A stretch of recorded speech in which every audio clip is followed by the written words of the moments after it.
যে মৌলিক স্বাধীনতার চেতনার বিষয়গুলো সবকিছুই সেদিন ভুলুণ্ঠিত করা হয়েছিল। বঙ্গবন্ধু শেখ মুজিব শুধু একজন ব্যক্তি ছিলেন না, তিনি একটি দর্শন, তিনি একটি আদর্শ। যেই দর্শন এবং আদর্শের কোনো মৃত্যু নেই। আমরা দেখেছি যে একদিকে যেমন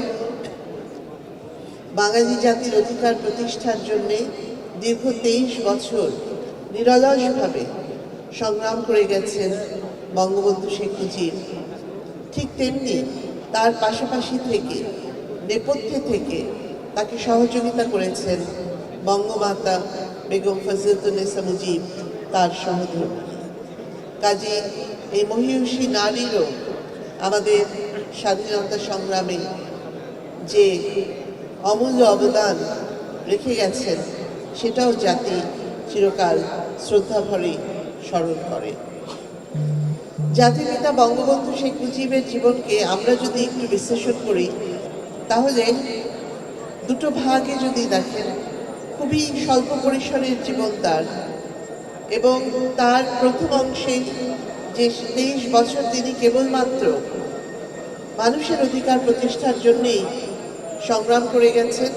জেল জুলুম, মামলা হামলা সকল কিছু সহ্য করে গেছেন, কিন্তু অন্যায়ের কাছে কখনো মাথা নত করেননি। বাঙালির অধিকার প্রতিষ্ঠায় তিনি কখনো পিছপা হননি, তিনি কখনো সেখানে কোনো আপোষ করেননি। তার ঐতিহাসিক 7ই মার্চের ভাষণ, সেখানে আমরা দেখেছি তিনি বলছেন যে আমি প্রধানমন্ত্রিত্ব চাই না, আমি বাংলার মানুষের স্বাধীনতা চাই। তার ব্যক্তিগত জীবনে কোনো চাওয়া পাওয়া ছিল না। তিনি ছিলেন নির্লোভ নির্মোহ এক মানুষ, যিনি কেবলমাত্র দেশ, জাতি এবং মানুষের কল্যাণে কাজ করে গেছেন। দুঃখী মানুষের মুখে হাসি ফোটানোই ছিল তার জীবনের মূল আদর্শ। এবং আমরা একটু লক্ষ্য করলেই দেখি যে টুঙ্গিপাড়ার সেই খোকা থেকে বেড়ে ওঠা, পরাধীনতার শৃঙ্খল থেকে বাঙালি জাতিকে মুক্ত করে স্বাধীনতার সূর্য ছিনিয়ে এনে একটি স্বাধীন বাংলাদেশ, স্বাধীন সার্বভৌম বাংলাদেশ, লাল সবুজের পতাকা এবং একটি সংবিধান উপহার দিয়েছিলেন আর অন্য কেউ নয়, জাতির পিতা বঙ্গবন্ধু শেখ মুজিব। আর তার সেই বেড়ে ওঠা, খোকার জীবন থেকে বেড়ে ওঠার অনেক উদাহরণ রয়েছে, যেখানে দেখবেন যে সেই শিশু বয়স থেকে তিনি মানুষের প্রতি কতটা দরদি একজন মানুষ ছিলেন। একটা শিশুকাল থেকে তার পরিচয় আমরা পেয়েছি এবং পরবর্তী জীবনেও তাই। এই দুঃখী মানুষের কষ্ট লাঘব এবং বৈষম্য, অন্যায়, অনাচার এর বিরুদ্ধে দাঁড়ানোই ছিল তার জীবনের মূল লক্ষ্য। পরবর্তীতে 52 ভাষা আন্দোলনে, সেই 48 থেকে 52 ভাষা আন্দোলনেও তিনি গুরুত্বপূর্ণ ভূমিকা রেখেছেন। তাকে তখন গ্রেপ্তার করে কারাগারে রাখা হয়েছিল এবং কারাগারে অন্তরীণ থাকার সময়ই 52 এই ভাষা আন্দোলনের পর যখন তাকে মুক্ত করা হয়, তখন তার শারীরিক অবস্থা খুবই দুর্বল হয়ে গিয়েছিল, কেননা তিনি সেই জেলের ভিতরেই তখন অনশন করেছিলেন এবং সেই অনশন করে প্রায় মৃত্যুমুখে পতিত হচ্ছিলেন, এমনই একটি পরিস্থিতি হয়েছিল। সেই সময় তাকে তার পিতা, যখন তিনি মুক্তি পেলেন, তাকে কারাগার থেকে নিয়ে বাড়িতে নিয়ে যান এবং তখন বঙ্গমাতা বেগম ফজলুন্নেসা মুজিব, যাকে তিনি রেণু বলে ডাকতেন, তিনি বঙ্গবন্ধুকে বারবার বলছিলেন যে তোমাকে এই অনশন কে করতে বলেছে? নিজের শরীরের এই পরিস্থিতি তুমি করেছ, আজকে যদি তোমার কিছু হয়ে যেত তাহলে আমাদেরই বা কি হতো, আর দেশের মানুষেরই বা কি হতো? বঙ্গবন্ধু শুধু এটুকুই জবাবে বলেছিলেন যে আমার কোনো উপায় ছিল না।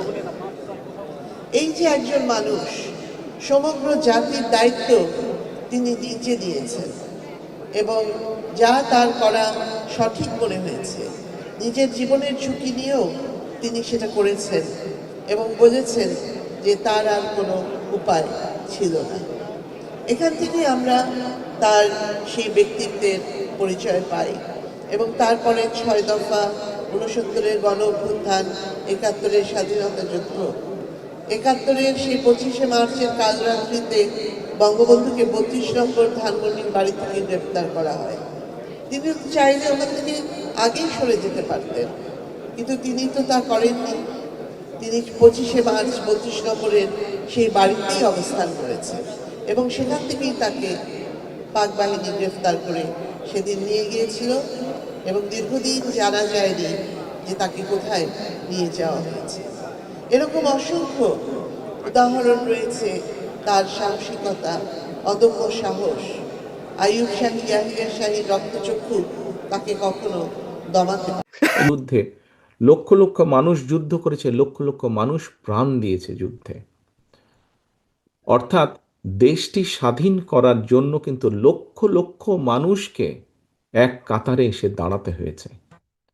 আজকে আমরা দেশ গড়ার পরিকল্পনা, এই কাজটি যদি আমাদেরকে সফল করতে হয়, সারাদিন যে সকল বিষয় নিয়ে তোমরা আলোচনা করলে, এই কাজগুলোকে নিয়ে যদি আমাদের সফল করতে হয়, অর্থাৎ দেশকে যদি সামনে নিয়ে যেতে হয়, মানুষকে যদি তার অবস্থান পরিবর্তন করে ভালো অবস্থানে নিতে হয়, তাহলে আমাদের সকলকে কাঁধে কাঁধ মিলিয়ে কাজ করতে হবে। আমি গত 5ই আগস্টের পর থেকে আমি গত প্রায় 1 বছরের বেশি সময় ধরে বলে আসছি যে আমাদের সামনের সময়গুলো কিন্তু খুব ভালো নয়। সামনে অনেক কঠিন সময়ে অপেক্ষা করছে আমাদের জন্য। বিভিন্নভাবে বিভিন্ন রকম ষড়যন্ত্র বিভিন্ন জায়গায় হচ্ছে। এই ষড়যন্ত্র রুখে দিতে পারে এই দেশের জনগণ, এবং এই ষড়যন্ত্র জনগণকে নিয়ে সাথে রুখে দিতে পারে বিএনপি, বাংলাদেশ জাতীয়তাবাদী দল। এই ষড়যন্ত্র এই ষড়যন্ত্র রুখে দেবার একমাত্র উপায় হচ্ছে গণতন্ত্র, গণতন্ত্র এবং গণতন্ত্র। আমরা যদি গণতন্ত্রকে প্রতিষ্ঠিত করতে পারি, যে কোনো মূল্যে জনগণের মতামতকে প্রতিষ্ঠিত করতে পারি, তাহলে অবশ্যই অনেক ষড়যন্ত্রকে আমরা রুখে দিতে পারবো। কিন্তু ষড়যন্ত্রকে রুখে দিতে পারলেও তারপরেও কিন্তু সামনে অনেক কঠিন সময়। একটু আগেই আমি বলেছি, এবং তোমরা নিজেরাও জানো, তোমরা আজকে ছাত্র দলের প্রতিনিধি হিসাবে এখানে প্রত্যেকে উপস্থিত আছো, ছাত্র হিসাবে তোমাদের নিজেদের ধারণা আছে। প্রত্যেকটি ক্ষেত্রে একটি অরাজকতা বিরাজ করছে। কাজে আমরা এখানে আজকে অর্থনীতি নিয়ে আলাপ করেছি। আমরা এখানে তরুণ যে সমাজ, কয়েকজন তোমরা প্রশ্ন করেছো, তরুণ যে সমাজ, তাদের সামনে সবচেয়ে বড় যেই সমস্যাটি, তাদের কর্মসংস্থানের বিষয়, এই কর্মসংস্থানের বিষয় নিয়ে আমরা আজকে এখানে আলাপ করেছি। আমরা দেশের মানুষের স্বাস্থ্য নিয়ে এখানে আলোচনা করেছি। আমরা এখানে দেশের যে অর্ধেক সমাজ নারী সমাজ, এই নারী সমাজকে কিভাবে এম্পাওয়ার করা যায় এবং তাদের কন্ট্রিবিউশনকে সমাজের মধ্যে নিয়ে আসা যায়, এবং যেটার শুভ ফল দেশের অর্থনীতি, দেশের সমাজ ব্যবস্থা, পরিবার, স্বাস্থ্য সব কিছুর উপরে সে শুভ অবস্থাটা পড়বে, কিভাবে সেটা করা যায় তা নিয়ে আমরা আলোচনা করেছি। দেশের পরিবেশ নিয়ে আমরা আলোচনা করেছি। দেশের শিক্ষা ব্যবস্থা নিয়ে আমরা আলোচনা করেছি। কিভাবে শিক্ষা ব্যবস্থাকে আমরা গড়ে তুলতে পারি, কিভাবে শিক্ষকদেরকে আমরা গড়ে তুলতে পারি সুন্দরভাবে, কারণ শিক্ষকদেরকে যদি আমরা গড়ে তুলতে পারি, তাহলে ভবিষ্যৎ শিক্ষা ব্যবস্থাকেও সুন্দরভাবে গড়ে তুলতে পারবো। কিন্তু এই কাজগুলো করা কিন্তু কঠিন কাজ, নট ইম্পসিবল, কিন্তু অনেক কঠিন কাজ। এবং দেশ এবং জাতিকে যদি নেতৃত্ব দিতে হয়, তাহলে অবশ্যই একটি পরিকল্পনা আমাদের সামনে থাকতে হবে। প্রিয় ভাই বোনেরা, তোমরা আজকে যখন এই হলে এসে বসেছো, তোমাদের আলোচনা শুরু হয়েছে, তোমরা যে আলোচনা শুরু হবার সময় তোমাদেরকে প্রত্যেকে একটা করে ফোল্ডার দেওয়া হয়েছে, এবং কিছুক্ষণ পরে, খুব সম্ভবত লাঞ্চের পরে, তোমাদের সকলকে আলাদা আবার হাতে হাতে একটা লিফলেট দেওয়া হয়েছে না তোমাদের? সেই লিফলেটের মধ্যে কি আছে? সেই লিফলেটের মধ্যে কি আছে আমি বলছি। আলাদা একটি লিফলেট তোমাদেরকে দেওয়া হয়েছে। এখানে সোহেল, আজকে যে অনুষ্ঠান পরিচালনা করছে আমাদের জয়েন্ট সেক্রেটারি সোহেল, তার বক্তব্যে সোহেল কিন্তু একটি গুরুত্বপূর্ণ কথা বলেছে। আমি ব্যক্তিগতভাবে বিশ্বাস করি একটি বিষয়, আমরা যতগুলো পরিকল্পনা নিয়েছি, এই পরিকল্পনাগুলোকে সফল করতে হলে যেরকম আমাদের যোগ্য ব্যক্তিদেরকে বিভিন্ন জায়গায় দায়িত্ব দিতে হবে, কিন্তু তার থেকেও 2টি বড় ইম্পর্টেন্ট বিষয় আছে। যেই দুইটি বিষয়কে যে কোনো মূল্যে আমাদেরকে অ্যাড্রেস করতে হবে, এবং এই দুইটি বিষয়কে যদি আমরা অ্যাড্রেস করতে না পারি আমাদের পুরা জাতি এবং দেশ সংকটের মধ্যে পড়বে। কি দুটি বিষয়? এক, দুর্নীতি, যে কোনো মূল্যে এই দুর্নীতির লাগাম টেনে ধরতে হবে। দুই, আইন শৃঙ্খলা পরিস্থিতি, যে কোনো মূল্যে আইন শৃঙ্খলা পরিস্থিতির লাগাম টেনে ধরতে হবে। যদি আমরা দুর্নীতি এবং আইন শৃঙ্খলা যদি আমরা দুর্নীতি এবং আইন শৃঙ্খলার লাগাম টেনে ধরতে না পারি, তাহলে আমরা যে পরিকল্পনাগুলি গ্রহণ করেছি মানুষের স্বাস্থ্য নিয়ে, দেশের ভবিষ্যৎ সন্তানদের শিক্ষা ব্যবস্থা নিয়ে,